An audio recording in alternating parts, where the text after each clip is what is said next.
지난 수요일 국민일보 미션란에 이런 제목의 기사가 실렸습니다. 9살 엘비스, 의사 꿈 방해하는 것들. 사진 한번 보여주시겠습니까? 가운데 한국인 목사님이 안고 있는 아이가 이제 엘비스란 아이인데요. 기사를 읽어보니까요, 이 아이의 꿈을 방해하는 것들이 있는 게 아니라 이 아이의 꿈 자체가 불가능해 보였습니다. 엘비스는 우간다의 수도에서 차로 3시간 들어가는 시골에 사는데요. 엄마가 남편 없이 6명의 아이를 혼자 기릅니다. 사진에 보이는 이 붉은 흙집이요, 3평 남짓 되는 집인데요. 엄마가 아이들과 함께 흙으로 벽돌을 만들어서 쌓아 올린 집이에요.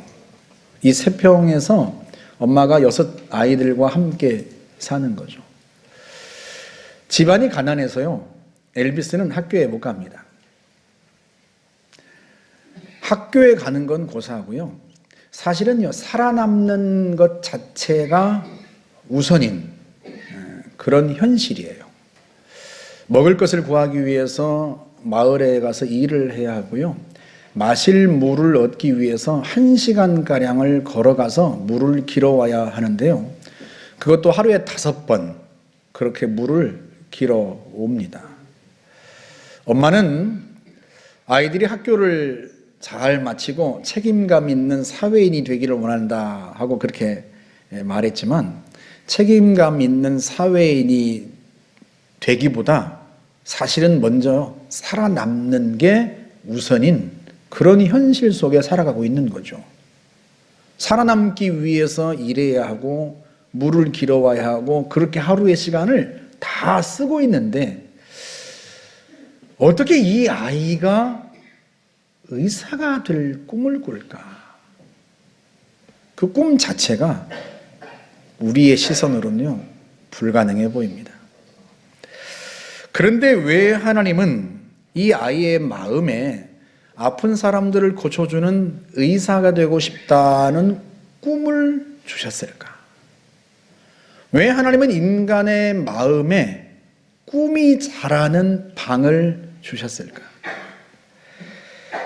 그나마 내가 처한 환경에서 내 노력으로 이루어질 만한 꿈이면 나은데, 엘비스의 꿈은요, 터무니없어 보입니다. 그런데도 왜 하나님은 우리에게 불가능한 일을 꿈꾸게 하실까? 여러분, 기도원만 해도 그렇습니다. 하나님이 기도원에게 말씀하시죠. 너의 힘으로 미디안의 손에서 이스라엘을 구원하여라. 기도원이 그 말을 듣고 너무 놀랍니다. 아니, 어떻게 내가 이스라엘을 구원한단 말인가? 우리 집안은 므낫세 지파 중에서도 가장 약한 집안이고 나는 그 집안에서도 가장 약한 사람인데 내가 무슨 수로 이스라엘을 구원할까? 그런데도 자기에게 말씀하시는 이가 하나님이신 걸 알고요, 그 말씀에 순종합니다. 그래서 이스라엘 전역에 전령을 보냅니다. 미디안과 전쟁에 나갈 사람을 모집한 거죠. 그런데 무려 32,000명의 군사가 기드온을 따릅니다. 여러분, 기드온도 얼마나 깜짝 놀랐겠어요.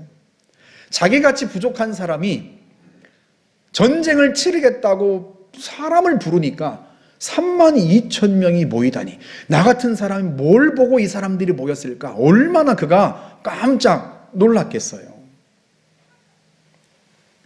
하나님의 말씀에 순종한 결과인 거죠. 그런데도요, 기드온이 용기가 안 나요. 왜냐하면 미디안과 아말렉 연합군의 군사의 숫자가 너무 많아요. 무려 13만 5천이나 됩니다. 여러분, 이 13만 5천이라고 하는 숫자도 전쟁이 끝난 후에 헤아린 숫자이지요, 전쟁을 치르기 전에는요, 적군의 숫자를 헤아릴 수 없을 정도로 많아 보였습니다. 우리 사사기 7장 12절 말씀 보시겠어요? 미디안과 아말렉과 동방의 모든 사람들이 골짜기에 누웠는데 메뚜기의 많은 수와 같고 그들의 낙타의 수가 많아 해변의 모래가 많음 같은지라. 그러니 32,000명이 모인 것도 감사하지만 이 32,000명의 군사로 해변의 모래알같이 많은 적군을 상대한다는 게 이게 얼마나 얼토당토하는 일이겠냔 말이죠. 용기가 안 생기는 거예요. 그래서 하나님께 승리에 대한 증표를 구합니다. 하나님 앞에 기도하는 거죠. 하나님, 제가 양털 뭉치를 타작마당에 두겠습니다. 내일 아침에 이슬이 내려서 이 양털 뭉치에만 이슬이 있고 다른 땅은 다 말라 있으면 하나님께서 정말로 말씀하신 대로 제 손으로 이스라엘을 구원하실 줄 제가 믿겠습니다. 과연 그 다음날 아침에 보니까요, 양털에만 이슬이 가득하고요, 땅은 말라 있어요. 그래도 안심이 안 돼요. 그래서 이번에는 반대로 구합니다. 하나님, 한 번만 더 제가 증표를 구하겠습니다. 이번에는요, 양털에는 이슬이 없고 양털을 제외한 온 땅에는 이슬이 있게 해 주십시오. 그러면 제가 믿겠습니다. 그 다음날 봤는데 과연 온 땅에 이슬이 촉촉한데요, 자기가 두었던 양털에만 이슬이 없어요. 하나님이 승리에 관한 증표를 기드온에게 주신 거죠. 32,000명의 군사로 해변의 모래알처럼 많은 적군을 상대한다는 것이 불가능해 보이지만 하나님이 승리에 관한 증표를 주셨으니까 그래도 내가 돌파하리라 마음을 겨우 추슬렀어요. 그런데요, 마음을 겨우 추스른 기드온에게 하나님께서 뭐라고 말씀하시는가? 오늘 본문 2절을 한번 보시겠습니까? 여호와께서 기드온에게 이르시되 너를 따르는 백성이 너무 많은즉 내가 그들의 손에 미디안 사람을 넘겨주지 아니하리니. 여러분, 이 말씀을 기드온이 들었을 때 어떤 반응을 보였겠어요? 주님, 제가 지금 잘못 들은 게 아니죠? 숫자가 너무 많다고요? 아니, 적군의 숫자가 많은 걸 잘못 말씀하신 게 아닙니까? 32,000명으로 13만 5천 명을 상대하는 것도 벅찬 일인데요, 해변의 모래알처럼 많은 적군을 상대하는 것도 벅찬 일인데요, 우리 군사가 많다니요. 주님, 지금 잘못 말씀하신 거 아닙니까? 그런데도 주님은 기드온의 군사의 숫자가 너무 많다는 거예요. 그래서 두려워 떠는 사람들은 집으로 돌아가라고 하라. 주님의 말씀을 그렇게 전했더니요, 아이고, 세상에 똥 마려운 강아지 모양으로 폴짝 일어나가지고요, 후다닥 달아나는 사람이 무려 22,000명이나 되었어요. 10,000명이 남았습니다. 여러분, 그 상황에서요, 3분의 1만 돌아가도요, 군사들의 사기가 떨어질 법한 상황이에요. 그런데 무려 3분의 2가 돌아갔으니 여러분, 기드온이 얼마나 마음이 심란했겠어요. 32,000명으로 저 무수한 적군을 상대하는 것도 벅찬 일인데, 아니 세상에 이 10,000명으로 그러고 있는데요, 하나님께서 진짜 기도한찰 이야기를 이어서 하십니다. 오늘 본문 4절을 다시 볼까요? 주께서 다시 기드온에게 말씀하셨다. 아직도 군사들의 수가 너무 많다. 저 사람들을 데리고 물가로 내려가라. 거기에서 다시 한번 걸러내겠다. 누구든지 내가 이 사람은 너를 따라가 싸워도 좋다라고 말하면 따라가게 하고, 이 사람은 너를 따라가서 싸울 수가 없다라고 일러주면 그 사람은 집으로 돌려보내도록 하여라. 32,000명으로 해변의 모래알처럼 많은 군사를 상대하는 것이요, 사실은 계란으로 바위치기라고 생각했습니다. 그래도 하나님이 승리의 증표를 주셔서 용기를 내려고 했는데요, 군사의 숫자가 너무 많이 줄이라는 거예요. 줄여서 10,000명까지 줄었는데요, 그것도 많다는 거예요. 그래서 주님의 말씀대로요, 군사들을 데리고 물가로 내려가서 물을 마시겠습니다. 보니까 물을 마시는 모양새가 딱 두 패로 나뉘어요. 한 패는 손으로 물을 떠서 마시는 사람들, 보니까 불과 수백 명밖에 안 돼요. 나머지는 전부 다요, 물가에 얼굴을 쳐박고 물을 마시는 거예요. 기드온이 여러분 무슨 생각을 했겠어요? 설마 저 몇백 명을 데리고 싸우라는 건 아니겠지. 불길한 예감은 어찌 그리 틀린 법이 없는지. 여러분 그 다음 7절 말씀 보세요. 주께서 기드온에게 말씀하셨다. 물을 손으로 움켜쥐고 핥아먹은 300명의 손에 내가 미디안 사람들을 넘겨줄 것이다. 내가 그들을 통해 이스라엘을 구원하리라. 남은 사람들을 모두 집으로 돌려보내라. 계란으로 바위치기라고 생각했는데요, 이제는요 메추리알로 바위치기가 된 거죠. 그것도 모자라서 300명으로, 이건요 아예 입김으로 바위를 쪼개라는 것과 똑같습니다. 여러분 한번 생각해 보세요. 300명을 데리고 저 해변의 모래알처럼 많은 저 무수한 적군을 무슨 수로 상대합니까? 이건요 불가능하다는 말도 사치예요. 제가 13만 5천을 300으로 나눠봤어요. 그랬더니요 450이 나와요. 이게 450대 1로 싸우는 거예요. 쉽게 말하면 전설의 싸움꾼 김도한, 시라소니부터 시작해서요 중원 무림의 고수들을 다 불러 모아서 300명을 만들어도요 이 사람들에게 450대 1로 싸우라고 하면요 다 집에 갑니다. 이게요 계산이 나오는 싸움이 아니에요. 300명으로 13만을 무슨 수로 상대합니까? 그런데 왜 하나님은 기드온에게 이런 불가능한 일을 말씀하실까? 왜 하나님은 엘비스에게 불가능한 꿈을 주실까? 왜 하나님은 우리에게 불가능한 일을 꿈꾸게 하실까? 여러분 저는 기드온이 처한 이 전장이요 꼭 우리 인생처럼 보여요. 우리는 다 450대 1의 싸움, 그 전장에 다 서 있습니다. 여러분 우리 아이들도 그래요. 우리 아이들이 겪고 있는 입시는요 그야말로 전쟁입니다. 입시 전쟁입니다. 엄마들은요 인서울 해야 돼, 인서울. 말씀은 그렇게 하지만요 자기도 인서울 못했어요. 네? 여러분 중에 인서울 한 분 누가 계세요? 몇 분이나 계세요? 10손가락 안에 꼽힐걸요. 아빠까지 다 합해도. 그런데요 애들한테는요 인서울 하라는 거예요. 내가 너한테 못해준 게 뭐야? 학원을 안 보내줬어. 뒷바라지를 못해줬어. 왜 인서울을 못해? 그런데요 이게요 제가 공부하던 때, 여러분 공부하던 때와 지금 상황이 완전히 다릅니다, 여러분. 저희 때는요, 공부하는 녀석은 하고, 안 하는 녀석은 하고, 패가 완전히 갈렸어요. 지금은요, 전부가 다 공부합니다, 여러분. 그 아이들에게 인서울 하라는 것은요, 10,000명의 군사를 주고, 13만 명을 쳐부수고 오라는 것과 똑같습니다, 여러분. 명문대에 들어가라? 그건요 300명 주고 야 가서 13만 부수고 와, 이것과 똑같아요. 근본적으로요 우리 아이들이 불가능한 싸움에 내몰리고 있는 겁니다, 여러분. 우리 아이들도요 그 전장터에 서 있는 거예요. 그 전장에. 청년들은요 취업도 전쟁입니다. 작년 봄에 소방 구급 공무원 730명을 모집하는데요, 그 힘든 일을 모집하는데 15,833명이 지원을 했습니다.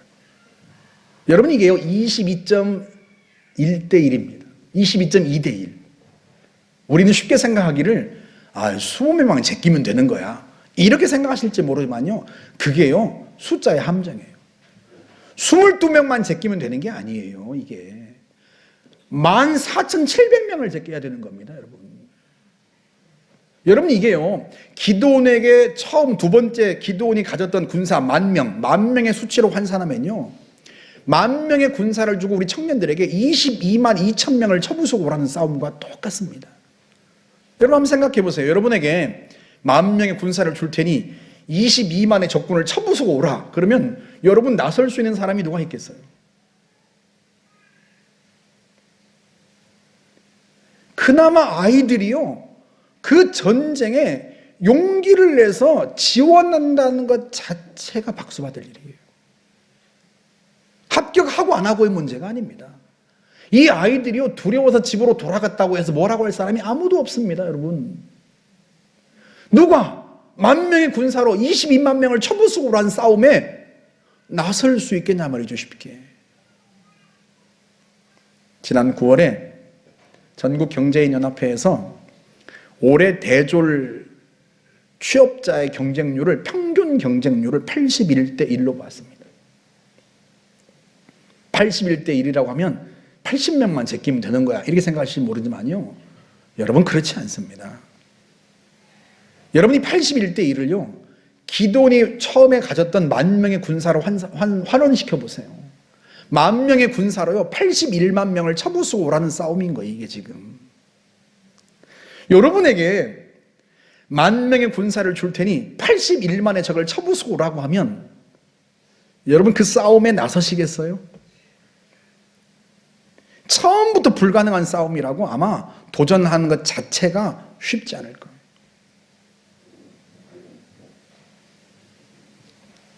우리 아이들이요, 그런 불가능한 전장에 내몰리고 있는 거예요. 우리 아이들이 살아가고 있는 사회가 그렇습니다. 우리는 아무 일이라도 하면 되지 그래 말하고 있지만요, 천만에요, 그렇지 않습니다. 우리 때는 아무 일이라도 하면 됐어요. 아무 일이라도 하면 그걸 통해서, 그걸 발판으로 그 다음 꿈을 꾸고 성공할 수 있는 기회가 많았습니다. 지금은요, 상황이 완전히 달라졌습니다, 여러분. 글자 그대로요, 토시 하나 안 바꾸고요, 10,000명으로 81만을 쳐부숴야 되는 그런 전장에 우리 아이들이 내몰리고 있는 거예요. 지금 기도원에게 하나님이 하시는 말씀이 꼭 그렇습니다. 왜 주님이 그렇게 말씀하실까? 10,000명의 군사로도 13만 5천 명을 쳐부수는 게 기적인데, 그것도 이 계란으로 바위치기인데, 아니 300명을 추려주고서는, 그것도 무술 시합을 해서 가려는 사람이 아니에요. 물 먹는 모양새로 가려낸 거예요. 아니 물 먹는 모양새하고 싸움하고 뭔 상관이 있냐 말이죠. 그냥 무작위로 300명을 뽑아낸 거예요, 주님께서. 그 300명으로 저 해변의 모래알 같은 무수한 적군을 쳐부수라고 하는 게요, 근본적으로요 불가능한 일입니다. 왜 하나님은 기도원에게 이 불가능한 싸움을 하라고 하실까? 하나님의 말씀에 순종해서 군사를 모은 것도 훌륭한 일이에요. 그 32,000명으로 적군을 쳐부수는 것도 사실은 기적입니다. 그런데 하나님은 거기에 만족하지 않으시고요, 그 32,000명을 다 돌려보내고 300명만 남기신 거예요. 그리고 그 300명으로 싸우라는 거예요. 왜 그렇게 하실까 도대체 하나님은? 이유가 뭘까? 지난 목요일에 성동구에 있는 꽃제교회라는 곳에서 서울 포럼이 발족을 했습니다. 그 포럼의 기조 강연을 우리나라 대표적인 미래학자인 최윤식 박사가 했습니다. 최윤식 박사가 기조 강연을 한다고 해서 제가 오랜만에 세미나 현장을 갔지 않겠습니까? 제가 그분의 책은 거의 다 읽었거든요. 그런데요, 현장에서 그분의 들뜬 목소리를 들으니까요, 그 심각성이 더 훨씬 느껴져요. 여러분 놀라지 마십시오.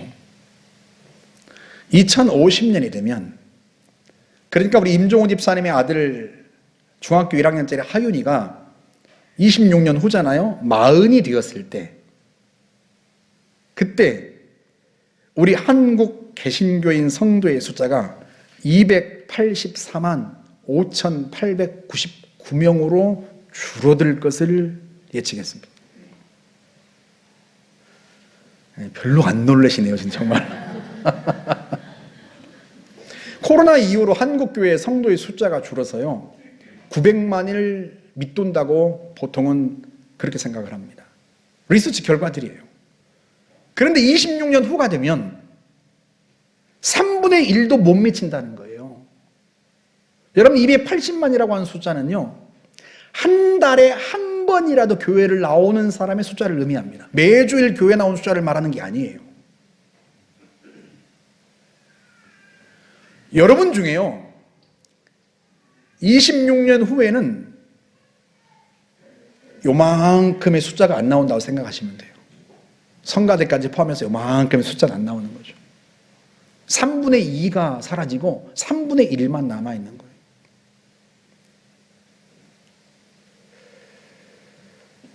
얼마나 놀라운 결과입니까? 여러분, 이분이요, 이 미래학자 이분이 감으로 예측하는 수치가 아닙니다. 그동안에 축적된 통계와 추세를 데이터로 시뮬레이션을 돌린 결과입니다. 그러니까 899명이라고 하는 그 단일 숫자까지 다 나온 거죠. 한국 교회가요, 정점을 찍은 지가 오래입니다. 그리고 점점 성도의 수가 감소하고 있습니다. 이게 한국 교회의 지금 현실입니다.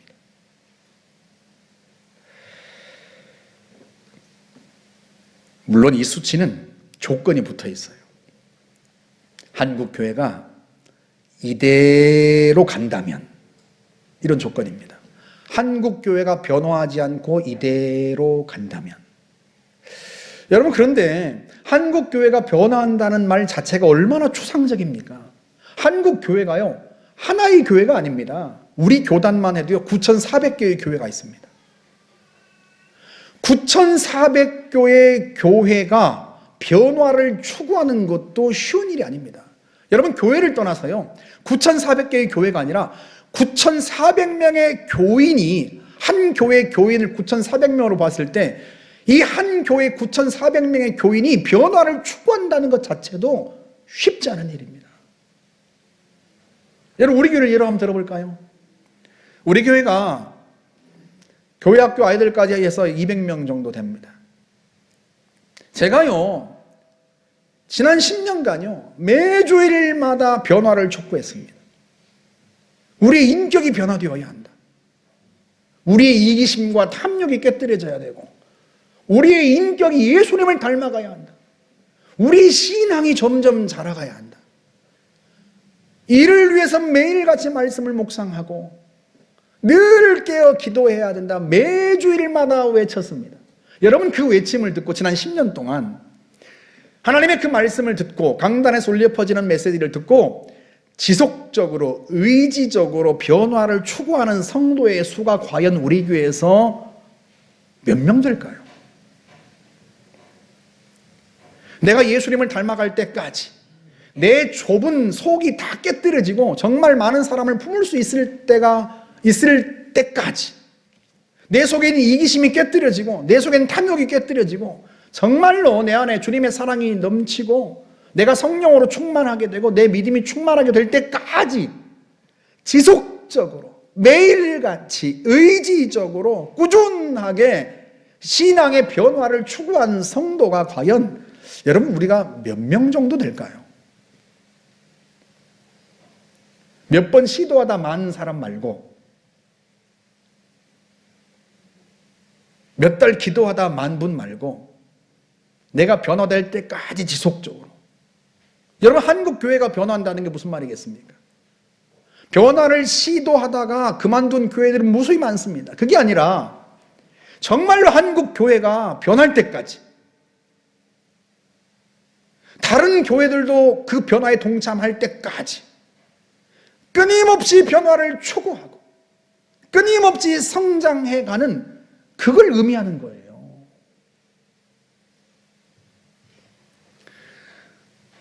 제가요, 그 일이 불가능하다 이런 생각이 듭니다. 왜냐하면 우리 교회 성도들처럼 좋은 분들도 없어요. 목사를 사랑하고 사모를 아껴주고, 사실 우리 교회 성도들만큼 저를 따라주고 지지해주고 순종하는 성도들이 어디 있겠습니까? 그런데도요, 제가 수치를 가늠해 보면 글쎄요, 의지적이고 지속적으로 계속해서 변화를 추구하는 분들이 3분의 1 정도 될까요? 변화를 추구하다 그만둔 분 말고 내가 변화될 때까지 지속적으로 지금도 계속해서 끊임없이 하나님 앞에 기도하며 몸부림치며 하나님의 말씀을 묵상하고 그 말씀은 나를 갈아엎는 사람. 계신데 이런 말씀 드려서 죄송합니다만 제가 송영자 집사님을 볼 때마다요 참 늘 용기를 얻습니다. 송영자 집사님이 우리 교회 오실 때만 해도 그야말로 날라리 신자였습니다. 지금은요 새벽에 일어나자마자 기도합니다. 1시간 기도하고 말씀 묵상하고 새벽 예배 말씀을 온라인으로 듣고 그리고 출근하십니다. 출근하고 퇴근하시고 돌아와서 저녁 때 또 1시간 기도합니다. 자녀들을 위해서, 손주들을 위해서, 교회와 성도들을 위해서 기도합니다. 자녀들이 서운한 게 있다고 엄마에게 말을 하면요 예전에는 불끈했습니다. 지금은요 돌아서서 주님 제가 잘못했습니다. 제가 그때는 어리석었습니다. 회개하고 눈물을 흘리고 이런 말씀 드려 죄송합니다만 딸들이 엄마만큼만 됐으면 좋겠어요. 저분은 집사고 따님들은 권사인데요 이거 바뀌었어요. 그래서 제가 늘 희망을 갖습니다.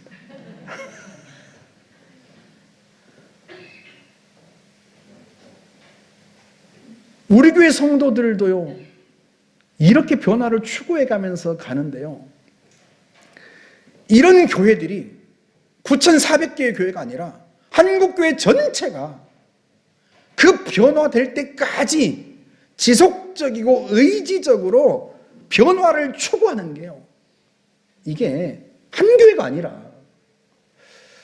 제 눈에는요 불가능해 보입니다.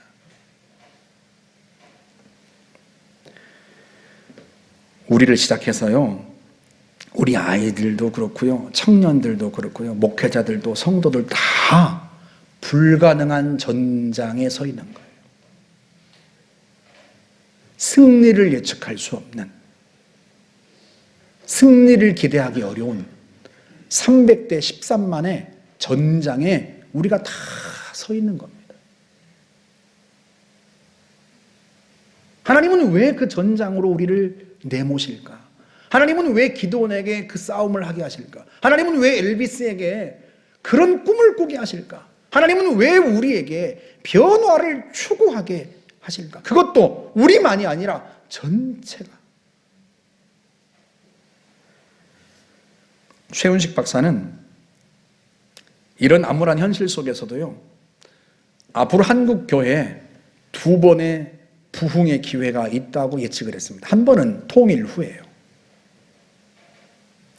통일이 되면 북한의 지하교회 성도들의 그 뜨거운 영성이 남한 교회 성도들에게 전달되어서 남한의 교회들이 새롭게 될 것이라고 기대를 했습니다. 우리 스스로의 힘으로 부흥이 되는 게 아니라요 북한의 저 지하교회 성도들의 힘, 생명 걸고 예수를 믿는 그 뜨거운 지하교회 성도들의 신앙이, 그 영성이 남한의 성도들에게 전달이 되어서 부흥이 일어날 거라는 거예요. 그게 2번째 부흥입니다. 첫 번째 부흥은요 통일 이전에 일어날 수 있다고 보았습니다. 저는 감으로 지금껏 그렇게 기도했습니다. 주님이 주신 감이 하나님 마지막 대부흥의 때가 저는 올 거라고 확신합니다. 그렇게 기도했어요. 그런데 이 미래학자는 정말로 통일 이전에 한 번의 한국교회 부흥의 기회가 있다는 거예요. 여기에도 역시 조건이 붙습니다. 그 조건이 뭐라고요? 한국교회가 변한다면. 여러분 그런데 도대체 한국교회가 변한다는 말이 무슨 뜻일까요? 그 변화로 가는 게 무엇을 의미할까요? 최원식 박사는 그 변화를 딱 한 단어로 이야기했습니다. 의외로 간단하게. 그게 뭔가? 바로 믿음이라는 거예요. 이분의 말을 그대로 옮기면요 우리가 정말로 하나님을 믿는다면 아직 부흥의 기회는 있다. 우리가 정말로 하나님을 믿는다면 부흥의 기회는 있다. 여러분, 이게 무슨 말씀이겠어요? 무슨 말이에요? 저는 그 말이 이렇게 들려요. 한국교회 성도들에게 진짜 믿음이 없다. 믿는 신용은 하고 믿는 척은 하지만, 믿는 모양 같지만 진짜 믿는 건 아니다. 이분은 이렇게 본 거예요. 그런데 한국교회 성도들이 변화돼서 정말로 진짜 하나님을 믿는다면 그때 부흥이 올 것이다. 여러분, 하나님을 믿으세요? 여러분이 믿으시는 게 뭡니까? 많은 성도들이요, 정말로 그분의 말을 따르면 한국교회 성도들이 하나님을 믿는 것 같지만요, 하나님보다 돈을 먼저 믿습니다. 통장에 돈이 있으면 안심하고요, 사업이 잘 되면 안심이 돼요. 하나님이 내 곁에 계셔서 안심이 되는 게 아니라 통장에 쌓이는 돈이 있으면 안심이 되고요, 그게 나를 살리는 것 같아요. 내 노력으로 가능한 일은 시도합니다. 하지만 내 노력으로 불가능한 일은 시도 자체를 하지 않습니다. 내 능력을 믿는 거죠. 내 노력을 믿는 거죠. 달리 무엇으로 설명할 수 있겠습니까? 하나님을 믿는 것처럼 보이지만 실제로는 돈을 믿고 자기 노력과 자기 능력을 믿고 믿는 신용만 하고 있는 한국교회 성도들이 정말로 하나님을 믿는다면 그때 하나님께서 한국교회 가운데 다시 부흥의 기회를 주실 거라는 거예요. 할렐루야, 할렐루야. 기도원에게 필요한 것도 바로 그 믿음이었어요. 믿는 것처럼 보이는 게 아니라, 믿는 신용이 아니라 진짜 하나님을 믿는 믿음이 필요한 거였고, 하나님이 그걸 요구하신 거예요. 32,000명을 가지고는 어찌어찌 해볼 수 있을 것 같은데, 그 32,000명의 권사를 믿고 그래도 운이 좋으면, 그래도 전략을 잘 짜면 저 군대를 무너뜨릴 수 있을 것 같은데 하는 가짜 믿음이 아니라, 하나님이 32,000이 아니라 10,000명이 아니라 300명을 주셔도 하나님이 이 전쟁에서 이기게 하실 수 있다는 그 믿음, 진짜 믿음, 그 믿음을 하나님께서 기도원에게 요구하시는 거예요.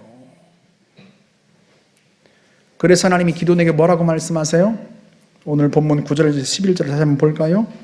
그날 밤 주께서 기도원에게 말씀하셨다.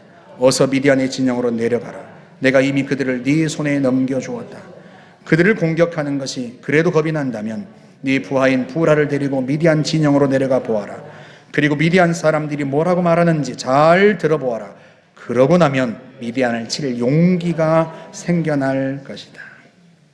아무리 하나님이 선택한 사람이라도요, 300명을 데리고 13만을 치는 것은 불가능한 일입니다. 사실은 불가능이란 말 자체가 사치스러운 말이에요. 하나님도 그걸 아세요. 그래서 기도원에게 말씀하신 거예요. 과연 기도원이 부하 1명을 데리고요, 적진으로 몰래 잠입해 들어갑니다. 어느 텐트 앞에 숨어 있는데요, 적 병사가 잠에서 깨어서 꿈 이야기를 동료에게 들려주는 거예요. 이보게, 내가 꿈을 꾸었는데 세상에 빵 한 덩어리가 산에서 굴러오더니 아니 우리 진영을 치는 걸세. 장막이 다 와르르 무너졌지 뭔가. 그랬더니요, 옆에 듣고 있던 동료가 하는 말이, 어머나 세상에 큰일 났네. 그 빵은 아마도 적장 기도원의 칼이 분명해. 이제 우린 다 죽었네 그랴. 그 말을 듣고요, 기도원의 마음에 믿음이 일어납니다. 어떤 믿음? 진짜 믿음. 하나님이 전쟁에서 이기게 하실 거라는 그 진짜 믿음. 그래서 기도원이 뭐라고 고백합니까? 본문 15절을 한번 보시겠어요? 기도원이 그 꿈과 해몽하는 말을 듣고 경배하며 이스라엘 진영으로 돌아와 이르되, 일어나라. 여호와께서 미디안과 그 모든 진영을 너희 손에 넘겨주셨느니라 하고. 아멘. 이 순간이요, 정말로 기도원의 마음속에 하나님을 향한 진짜 믿음이 일어나는 순간이에요. 하나님을 향한 진짜 믿음, 하나님의 능력에 대한 진짜 믿음이 그 속에 생겨나니까요, 300명의 군사들에게 명령합니다. 일어나라. 하나님이 전쟁에서 우리에게 승리를 주실 것이다. 말이 아니라, 그냥 태도가 아니라요. 정말로 그 속에서 하나님을 향한 믿음이 일어나는 거예요. 여러분, 진짜 믿음이 기드온에게 생기니까 기드온에게 어떤 일이 일어난 줄 아세요? 여러분, 한계를 돌파한 사람들 갈렙편에서 믿음이 생기면, 믿음이 있으면 무엇이 보인다고 했죠? 그새 까먹으셨어요? 믿음이 있으면 길이 보인다. 믿음이 있으면 길이 보입니다. 믿음이 없으면요, 핑계가 보입니다. 할 수 없는 핑계, 못하는 핑계, 안 되는 핑계. 믿음이 없으면요, 온갖 핑계가 난무합니다. 내 능력이 부족합니다. 돈이 없습니다. 돕는 사람이 없습니다. 환경이 안 받쳐줍니다. 때를 잘못 타고 났습니다. 안 된다는 핑계로 수두룩합니다. 그런데요, 믿음이 있으면요, 길이 보입니다. 이기는 길이 보이고요, 승리하는 길이 보입니다. 믿음이, 진짜 믿음이 기드온에게 생기니까요, 기드온에게 그 길이 보이는 거예요. 300명을 데리고 13만 명을 쳐부술 길이 보이는 거예요. 길이 보이니까 이기는 겁니다. 할렐루야. 할렐루야. 여러분, 믿음이 능력이에요. 믿음이 진짜 능력입니다. 하나님을 믿으면요, 무엇이든 할 수 있습니다. 우리 하나님은요, 온 우주를 창조하신 분이세요. 이 세상 만물을 다스리시는 분이십니다. 그 전능하신 하나님께서 우리에게 꿈을 주신다면 그건 내 능력과 무관합니다. 내가 처한 상황과 무관합니다. 그건 전적으로 하나님의 능력에 달려 있습니다. 꿈을 주시고 비전을 주신 하나님께서 하십니다. 우리는 그 하나님을 믿고 그 하나님의 명령에 순종하여서 그 꿈을 향하여 전진하는 것입니다. 그렇게 믿는 순간 하나님만이 보실 수 있는 길이 우리의 눈에도 보이기 시작합니다. 그래서 믿음이 능력입니다. 여러분, 예수님께서 마가복음 9장 23절에서 말씀하시죠. 할 수 있거든이 무슨 말이냐? 믿는 자에게는 능히 하지 못할 일이 없느니라. 할 수 있는지 없는지 재지 마라.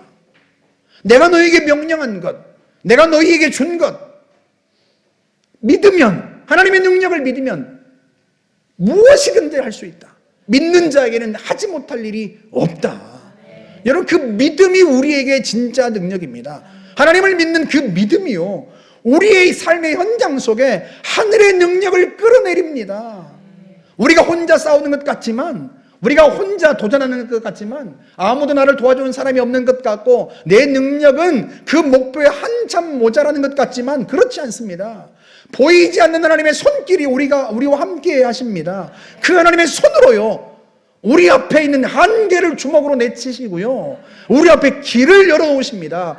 우리의 눈에는, 사람들의 눈에는 아직도 무너져 내리지 않은 견고한 성벽이 보일지 모르지만요, 믿으면, 하나님을 믿으면요, 하나님이 이미 무너뜨려 놓으신 길이 보입니다. 할렐루야. 할렐루야. 하나님은 우리에게요, 그 하나님의 능력을 믿기를 원하세요. 그래서 기도원의 믿음을 일으키신 거고요, 그래서 기드온에게 불가능에 도전할 수 있는 환경을 주시는 거예요. 왜? 그 환경이 아니면요, 그의 믿음을 끌어올릴 수가 없는 거예요. 그런 불가능한 상황에 맞닥뜨리지 못하면요, 우리는 우리의 믿음을 끌어올리지 못합니다. 여러분, 주님이 뭐라고 말씀하세요? 기드온에게? 우리 본문 7장 2절 말씀 다시 한번 보세요. 여호와께서 기드온에게 이르시되 너를 따르는 백성이 너무 많은즉 내가 그들의 손에 미디안 사람을 넘겨주지 아니하리니 이는 이스라엘이 나를 거슬러 스스로 자랑하기를 내 손이 나를 구원하였다 할까 함이니라. 32,000으로 그 13만 5천을 쳐부수는 것도 기적입니다. 그런데 그걸 해내고 나서 사람들이 내가 힘이 있어서, 내가 전략이 좋아서, 내가 능력이 있어서 내 힘으로 해냈다고 말할 거라는 거예요. 여러분, 그곳에 믿음이 작용할 자리가 어디 있습니까? 그래서 하나님은요, 근본적으로 불가능한 상황 속으로 기도원을 내모시는 거예요. 엘비스에게 근본적으로 불가능한 상황 속에서 꿈을 꾸게 하십니다. 쇠퇴해가는 한국교회 속에서도 부흥의 때를 꿈꾸게 하십니다. 왜? 그게 우리 힘으로 되는 일이 아니거든요. 하나님만이 하실 수 있는 일이거든요. 그래서 하나님께서 우리의 믿음을 끌어올리시는 거예요. 그 불가능한 현장에 도전하려는 사람들은요, 자신의 믿음을 끌어올릴 수밖에 없어요. 누구에 대한 믿음? 하나님을 향한 믿음. 우리와 함께 하신 하나님을 향한 믿음. 나는 할 수 없지만, 나는 못하지만 하나님은 하신다. 하나님은 온 우주 만물을 다스리시는 분이시다. 세상을 주관하시는 분이시다. 그 하나님께서 우리와 함께 하시니 우리는 할 수 있다. 누구 때문에? 하나님 때문에. 그렇게 해서 온 세상에 하나님의 살아계심을 나타내고 하나님의 영광을 드러내는 거예요. 나를 자랑하는 게 아니라 하나님을 자랑하고 하나님의 능력을 자랑하게 하시려는 것입니다. 할렐루야, 할렐루야. 그것이 하나님께서 우리에게 불가능한 꿈을 주시는 이유입니다. 불가능한 비전을 주시는 이유이고요.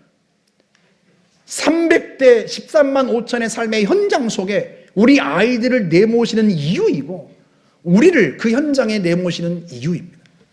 왜? 믿음을 구하라고. 누구에 대한? 하나님을 향한 믿음. 돈으로도 안 되고 사람의 힘을 빌려도 안 되고 무슨 수를 써도 안 되는데 하나님이면 하실 수 있다. 하나님이면 하실 수 있다. 그 하나님을 향한 믿음. 여러분, 올해 2월 달에 제가 여러분들에게 드렸던 말씀 기억나십니까? 한국교회를 살려야 된다. 하나님이 주신 전략도 말씀드렸습니다. 동네 작은 교회들을 살리자.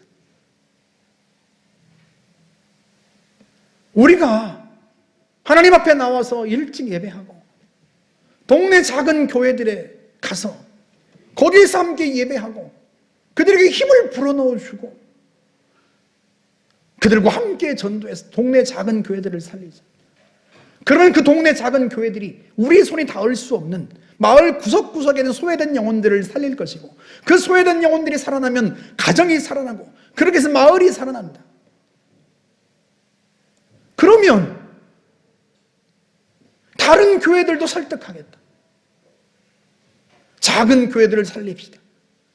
그래서 작은 교회들을 살려서 여러분들이 작은 교회를 살리면 여러분 교회들이 작은 교회들을 살리면 그렇게 온 마을의 교회가 크고 작은 교회가 하나가 되면 하나님께서 그 마을 속에 부흥을 주시고 그 마을들이 곳곳에서 일어나면 그런 마을들이 일어나면 하나님께서 우리에게 부흥을 대부흥을 마지막 대초수의 때를 주실 것이다. 할렐루야. 제가 이 말씀을 여러분들에게 드리기 전에 한 장로님을 불러다가 제가 이번 주에 이런 설교를 하려고 합니다. 어떻게 생각하십니까? 하고 말씀을 드렸어요. 그랬더니 그분이요, 장로님이 한숨부터 쉬세요.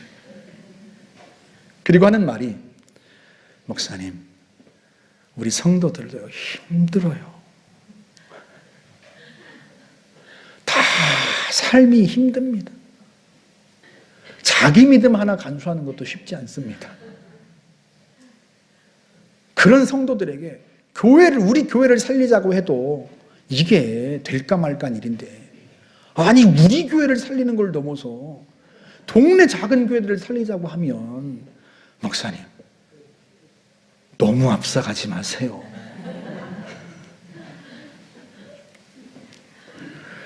그게요, 그 장로님이 정확하게 보고 있는 우리 교회 성도들의 현실이에요.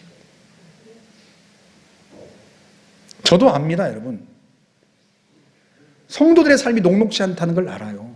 현승에만 해도요, 그 수천만 원 되는 표적 치료를 받으려고 화요일날 입원했지 않습니까? 28일 동안 24시간 링거를 꽂고 주사를 맞아야 되는데요. 주사를 꽂고 나서 6시간 만에 뽑았습니다. 부작용 때문에 심장이 빨리 뛰고 혈압이 떨어지고 잠을 잘 수가 없고 너무 고통스러워서 6시간 만에요, 그 초등학교 3학년짜리 그 아이의 꼽은 그 링거 주사를 뽑았습니다. 우리 윤성 성도님에게 이웃교회를 살립시다, 여러분 이러면요, 윤세윤 성도님이 무슨 생각을 하겠습니까? 내 아이부터 좀 살려주십시오. 참 이게 웃을 수 없는 우리 가슴 아픈 우리의 삶의 현장입니다. 그런데 여러분 한번 생각해 보세요. 왜 우리가 현승이를 살려야 합니까? 왜 그 엄마가 현승이를 살리려고 합니까? 현승의 인생이요, 얼마나 귀하냔 말이죠. 여러분, 우리가 한 영혼이 천하보다 귀하다고 늘 이야기합니다. 한 영혼이 천하보다 귀하다는 것을 정말로 우리가 믿는다면 여러분 한 영혼, 여러분 한 분 한 분의 삶이 얼마나 귀하냔 말이죠. 여러분 한 사람의 인생이요, 천하하고도 바꿀 수 없을 만큼 귀합니다. 그렇다면 여러분의 인생이, 그렇게 귀한 인생이 가장 가치 있고 가장 아름다운 일에 쓰여야 하지 않겠습니까? 아이가 그냥 병에서 치유받고 그냥 자기가 하고 싶은 거 하고 행복하게 잘 살게 하기 위해서 하나님이 그 아이를 땅에 보내셨단 말이죠. 그렇지 않아요. 죽음과 사투하는, 어린아이가 죽음과 사투하는 그 삶의 현장 속에서 300명을 데리고 13만을 쳐부숴야 되는 그 말도 안 되는 삶의 현장 속에서 하나님이 이 아이를 건져내신다면요, 그렇게 건져내신다면 이 아이의 인생을 통해서 얼마나 가치 있고 아름다운 일을 해야겠냔 말이죠. 그 비전이 이 아이를 살리는 거예요, 여러분. 그 꿈이 이 아이로 하여금 자신의 인생을 포기하지 못하게 하는 겁니다. 그 부모로 하여금 이 아이의 인생을 포기하지 못하게 하는 이유가 바로 그것 때문입니다. 단지 이 아이 한 사람의 인생을 행복하게 잘 살도록 하기 위해서가 아니에요. 이 아이 한 사람을 통해서 하나님이 이루실 크고 위대한 비전 때문입니다. 여러분 한 사람의 인생이 귀한 것은요, 단지 여러분 한 사람의 인생의 행복 때문이 아닙니다. 예수의 심장을 떼어서 여러분에게 주셔야 할 만큼 창조주이시고 세상의 주권자이신 주님께서 자신의 심장을 떼어 여러분에게 주셔야 할 만큼 여러분의 인생이, 여러분 영혼이 귀하다면요, 그 여러분의 인생이 얼마나 귀하냔 말이죠. 그 귀한 인생이 가장 아름답고 가장 가치 있는 일에 쓰여야 하지 않겠습니까? 그래서 하나님은 우리에게 비전을 주시는 거예요. 꿈을 주시는 거예요. 꿈이 자라는 방을 우리의 마음속에 주시는 겁니다. 불가능한 꿈, 사람의 눈으로 볼 때 이루어질 수 없는 꿈, 그런 하나님이 하시면 하실 수 있는 꿈, 내 힘으로는 안 되지만 전능하신 하나님이 함께 하시면 이루어질 수 있는 꿈, 하나님이 내 인생 속에 침투해 들어오셔서 나를 이끄시고 내 믿음을 북돋우셔서 불가능한 일에 도전하게 하시고 하나님의 살아계심을 세상에 나타내며 모든 사람들이, 세상 사람들이 하나님의 살아계심을 보고 단지 자기 한 사람의 행복만을 위해서 사는 인생이 아니라 온 세상을 변화시키고 하나님의 나라로 이끌어가는 꿈을 꾸게 하기 위해서, 그 현장을 만들어가기 위해서 하나님은 우리에게 불가능해 보이는 꿈을 주시는 거예요. 그 꿈에 도전하라고 하나님은 우리의 병을 치유하시고 질병 가운데서도 우리에게 생명을 주시고 하나님께서 우리의 인생을 이끄시는 거예요. 여러분, 은퇴하고 나서 편안하게 여행 다니면서 살 걸 생각하지 마세요. 죽는 순간까지 여러분에게 주신 하루하루가 얼마나 귀합니까, 여러분? 그 귀한 하루하루의 인생을 그냥 먹고 놀고 쓰는데 얼마나 아까워요. 죽는 순간까지요, 여러분에게 주신 생명 하루하루를요 가장 가치 있고 가장 아름다운 일에 써야 합니다. 사람을 살리고, 사람을 살리는 교회를 세우고 지역을 변화시키고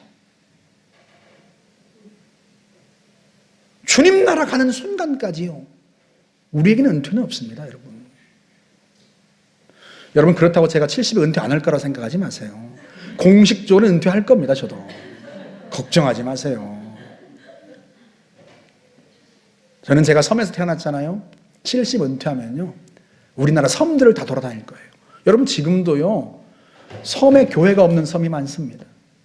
성도가 3명, 5명, 그러다 보니 목사가 올 수 없고, 그런 섬에요 목사님들이요 5개의 섬을 맡아서 한 주에 한 번씩 돌아가면서 예배를 드립니다.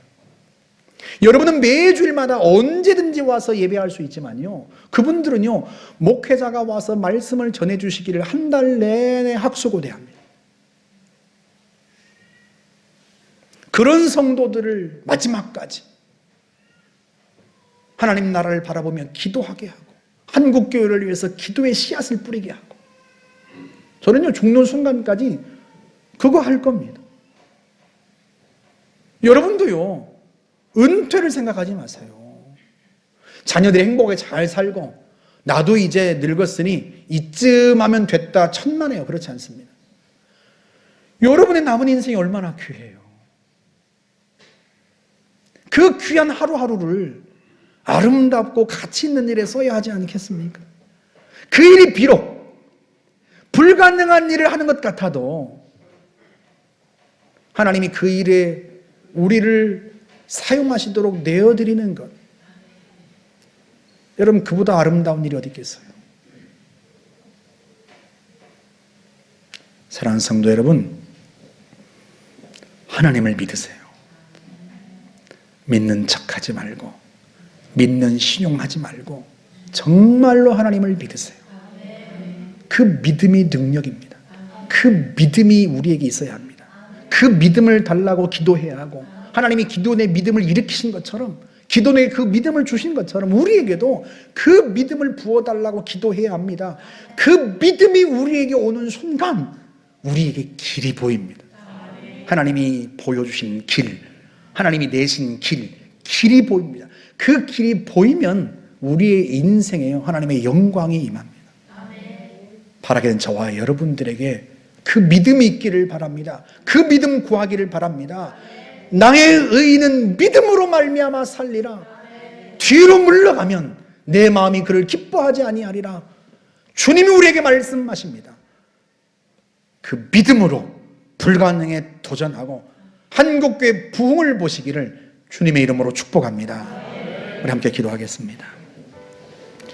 이 시간 믿음 달라고 기도합시다. 진짜 믿음.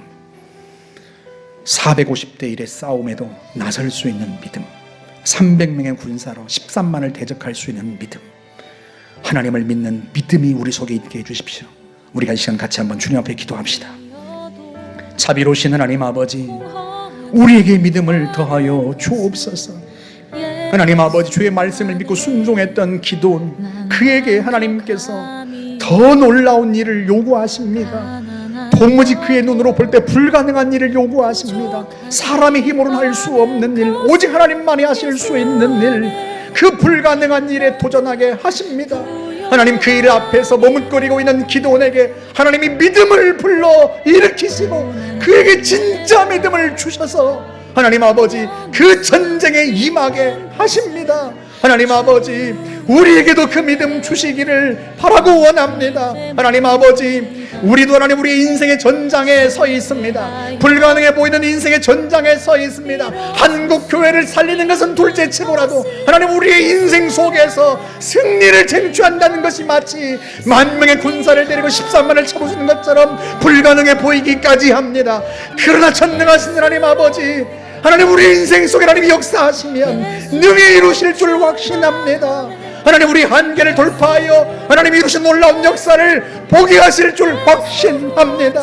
전능하신 하나님 아버지, 그보다 더한 일을 우리에게 명하시더라도 하나님 우리가 그 일을 해낼 수 있기를 원합니다. 그러하오니 하나님 우리에게 믿음을 더하여 주시옵소서. 우리에게 믿음을 더하여 주옵소서. 하나님, 우리가 이 마지막 때에 대부흥을 보기를 원합니다. 전능하신 하나님께서 이 마지막 때에 우리에게 주시는 대주수의 역사를 보기를 원합니다. 나 한 사람의 인생이 살아나는 것뿐만 아니라 우리의 자녀들의 인생이 살아나는 것뿐만 아니라 더 나아가 하나님 마을에서 많은 사람들의 인생이 살아나고 많은 교회들이 살아나고 한국교회가 살아나는 역사를 우리가 보기를 원합니다. 전능하신 하나님 아버지, 그 일이 우리의 눈에 보기에는 불가능해 보입니다. 엘비스가 의사가 되는 꿈보다 더 불가능해 보입니다. 기도원이 300명을 데리고 하나님 13만을 치는 것보다 더 불가능해 보입니다. 그러나 하나님 우리와 함께 하십니다. 하나님 우리에게 계십니다. 만물의 주관자요 역사의 주관자이신 주님 우리와 함께 하십니다. 주님이 명하시면 우리가 할 수 있습니다. 전능하신 하나님 아버지, 그 믿음을 우리에게 더하여 주옵소서. 하늘로부터 내려오는 그 믿음을 우리가 던집게 하여 주옵소서. 하나님 아버지, 믿으면 길이 보입니다. 믿으면 하나님 열어오신 길이 보입니다. 믿으면 승리의 길이 보입니다. 하나님 아버지, 우리의 눈이 열리게 하여 주옵소서. 우리에게 믿음을 더하여 주옵소서. 예배할 때마다, 기도할 때마다, 하나님의 말씀을 들을 때마다 우리의 심령 속에 진짜 믿음이 일어나게 하여 주옵시고, 이를 통하여 하나님이 우리의 인생을 통하여 놀랍고 위대한 일들을 이루시는 것을 우리가 보게 하여 주옵시며, 내 힘으로 이룬 것이 아니라 하나님이 하셨다고 증거하며 하나님의 살아계심을 이때에 하나님 만방의 모든 사람들에게 증거하게 하여 주옵소서. 역사하여 주시옵소서. 우리 아이들을 위해서 기도합시다. 청년들, 청소년부 아이들, 유치 아동부 아이들, 우리 아이들에게 뒤로 물러서지 아니하고 하나님이 주신 꿈을 향하여 전진할 수 있도록, 그리고 정말로 우리 아이들의 마음속에 하나님을 믿는 믿음이 있어 어떤 난관도 돌파할 수 있는 힘을 달라고 기도하고, 또 현승이가 이 어려운 때를 잘 이겨낼 수 있게 하나님 믿음 주십시오. 치유하여 주십시오. 우리 같이 한번 함께 기도하겠습니다. 자비로우신 하나님 아버지, 은혜를 부어주시옵소서. 하나님 우리 아이들에게 믿음을 주옵소서. 우리 아이들도 하나님 아버지 참으로 만명으로 13만 명을 잡으소야 하는 그런 싸움, 그런 전쟁터에 있습니다. 하나님 무려 300명의 용사를 가지고 13만 명을 잡으셔야 하는 말도 안 되는 상황 속에 우리 아이들도 서 있습니다.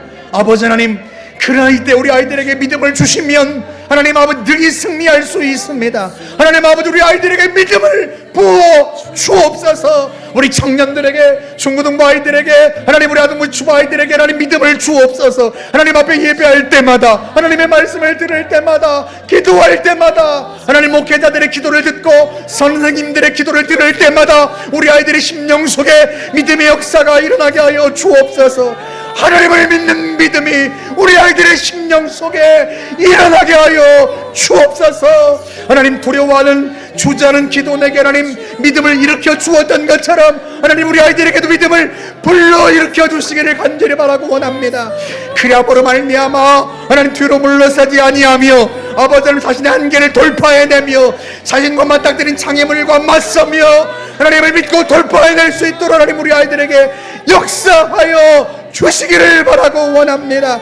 자신의 인생 속에 역사하시는 전능하신 주님의 손길을 경험하며 하나님이 열어두신 길이 보이게 하여 주옵소서. 은혜를 부어 주옵소서. 하나님 아버지, 현승에게 은혜를 부어 주옵소서. 아버지 하나님, 윤수영 성도님에게 하나님 은혜를 부어 주옵소서. 손영훈 성도님에게 하나님 은혜를 부어 주옵소서. 하나님 아이에게, 부모에게 믿음을 주옵소서. 전능하신 하나님 아버지, 이 시련의 때를 넉넉히 이겨내고 하나님 온전히 치유하심으로 말미암아 이 아이를 통하여 수많은 병든 영혼들과 하나님 이 아픈 세상을 치유하는 자로 세우시기를 원하며 하나님 그 꿈을 꾸며 하나님 앞에 기도할 수 있게 하여 주시기를 바라고 원합니다.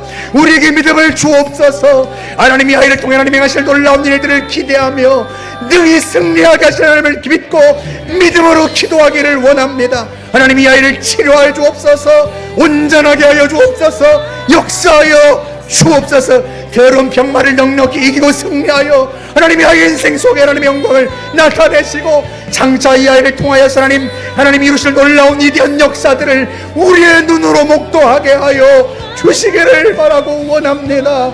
은혜를 부어 주옵소서. 은혜를 부어 주시옵소서. 주님 함께 하실 줄 확신합니다.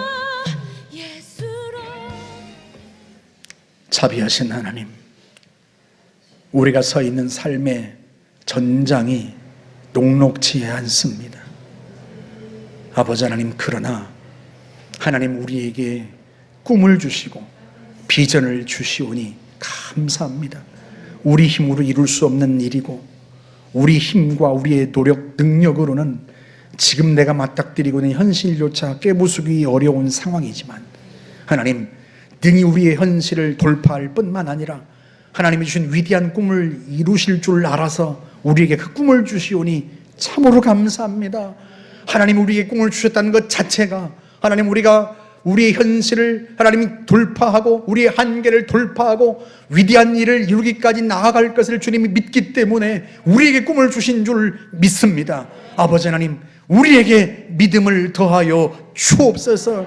두려워하고 주저하는 기도원에게 하나님께서 믿음을 불러 일으키시고 그에게 진짜 믿음, 하나님을 믿는 믿음을 주어 300명의 용사로 13만을 쳐부수게 하셨던 것처럼 우리에게도 믿음을 더하여 주옵소서. 예배할 때마다, 기도할 때마다, 하나님의 말씀을 들을 때마다, 하나님의 말씀을 묵상할 때마다 하늘로부터 내려오는 믿음을 우리에게 부어 주어서 하나님, 그 믿음으로 우리가 우리 현실을 돌파할 뿐만 아니라 하나님, 우리에게 주신 꿈을 이루게 하여 주옵소서. 하나님, 우리에게 주신 마지막 대부흥의 역사를 우리의 눈으로 목도하기를 원합니다.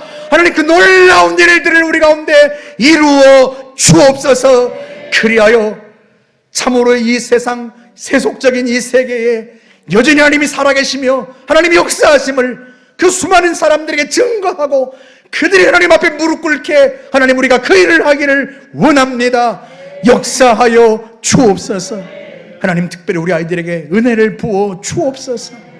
하나님 아버지, 우리 아이들이 심령이 강하고 견고해지며 하나님을 향한 믿음이 우리 아이들에게 충만하게 되어 자신들이 맞닥뜨린 현실을 믿음으로 돌파할 뿐만 아니라 그 현실 너머에 있는 위대한 꿈을 향하여 전진해 나아갈 수 있도록 하나님 역사하여 주옵소서. 편안함을 추구하지 아니하며 쉬운 길을 걷지 아니하며 하나님이 주신 위대한 꿈을, 하나님 위대한 비전을 향하여 힘들고 어려운 길이지만 하나님이 믿음 주실 줄 알아 그 믿음으로, 하나님이 주신 믿음으로 맞서며 하나님이 행하신 위대한 일, 하나님만이 하실 수 있는 위대한 일들을 자신의 인생 속에서 이루시는 것을 우리 아이들이 다 보게 하여 주옵소서. 역사하여 주옵소서. 함께 하실 하나님을 찬양합니다. 오 하나님, 영광 받아 주시옵소서. 예수님의 이름으로 감사하며 기도하옵나이다. 아멘.